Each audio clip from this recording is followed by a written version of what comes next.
விவசாய பெருமக்களுக்கு வணக்கம். இந்திய மக்களின் முக்கிய தொழில் விவசாயம். விவசாயமும் கால்நடை வளமும் இந்தியாவோட பொருளாதாரத்தில் முதுகெலும்பு. மனுஷ நாகரீகம் தோன்றியதிலிருந்து விவசாயமும் கால்நடை வளர்ப்பும் இணைஞ்ச தொழிலாக வளர்ந்துக்கிட்டு வந்துக்கிட்டு இருக்கு. மக்கள் தங்களோட குடும்ப வருமானத்தை பெருக்கிக் கொள்ள ஆடு பால் மாடு வளர்த்து வந்தாங்க. கால்நடை வளர்ப்பு மனுஷ நாகரிக வாழ்க்கைக்கு முதல் படியாக அமைஞ்சதுங்க. சரிங்க, இப்போ கால்நடைகளுக்கான பசுந்தீவனம். இந்த பசுந்தீவனத்தை நம்ம கால்நடைகளுக்கு கொடுக்கறதால இருக்கிற நன்மைகளை பற்றி பார்க்கலாம். பசுந்தீவனங்களை தீவனமாக கொடுக்குறப்ப கால்நடைகளுக்கு தேவையான ஊட்டச்சத்துக்கள் கிடைச்சிருது. இப்படி பசுந்தீவனம் கொடுக்கறதால கலப்பு தீவனத்தோட அளவையும் குறைச்சிக்கலாங்க.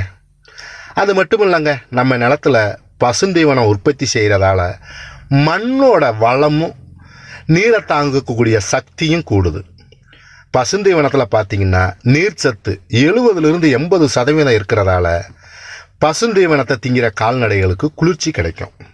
அது மட்டும் இல்லைங்க, கால்நடைகளோட உடம்புல எப்பவும் குளிர்ச்சியாகவே வச்சுக்கிறோம்.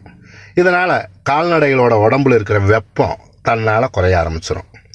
அப்புறம் பார்த்தீங்கன்னா செரிக்கும் தன்மையுள்ள நார்ச்சத்தும் மாவுச்சத்தும் இருக்கிறதால கால்நடைகளுக்கு தேவையான எரிச்சத்து கிடைக்குது. அப்புறம் பார்த்தீங்கன்னா பசுந்தீவனத்தை நம்ம கொடுத்துட்டு வந்தோம்னா பாலில் கொழுப்பு சத்தும் கூடும். புல்வகை தீவனத்தில் உலர்பொருள்களோட அடிப்படையில் பார்த்தீங்கன்னா 6-10% இருக்கும். பயறு வகை தீவனங்களில் பார்த்தீங்கன்னா 15-20% புரதச்சத்து இருக்குங்க. இது கால்நடைகள் சரியான பருவத்தில் சினைப்பிடிக்கவும் அதிகப்படியான பால் உற்பத்திக்கும் இந்த புரதச்சத்து ரொம்ப அவசியங்க. நம்ம கால்நடைகளுக்கு கொடுக்குற தீவனம் செரிமானம் ஆகிறதுக்கு கால்நடைகளோட வயிற்றுக்குள்ளே இருக்கிற ஓரணு நுண்ணுயிர்கள் உதவுது.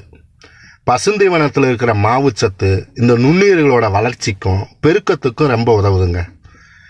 தானிய வகை பயிர்களை தனியாக வளர்த்து தானியங்களை மட்டும் அறுவடை செஞ்ச பிறகு மெச்சம் இருக்கக்கூடிய தட்டைகளை உலர்த்தி தீவனமாக பயன்படுத்துகிறப்ப இந்த தட்டையிலையும் வைக்கோல்லையும் பார்த்தீங்கன்னா பசுந்தீவனத்தில் கிடைக்கிற அளவுக்கு சத்துக்கள் கிடைக்காது.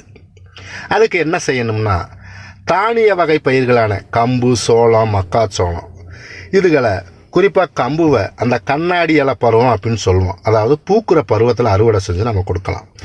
அதேமாரி சோளம் பூக்கிற பருவத்திலையும் இல்லைன்னா விதைச்ச 60 நாளில் அறுவடை செஞ்சு கொடுக்கலாங்க.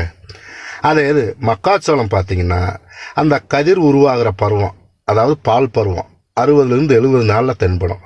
அந்த சமயத்தில் நம்ம அறுத்து நம்ம கால்நடையில் கொடுக்கலாங்க. இப்படி கொடுத்தோம்னா அந்த தீவனத்தில் நல்ல சத்து இருக்கும், ருசியாகவும் இருக்கும், நம்ம கால்நடைகளும் விரும்பி திங்கும்.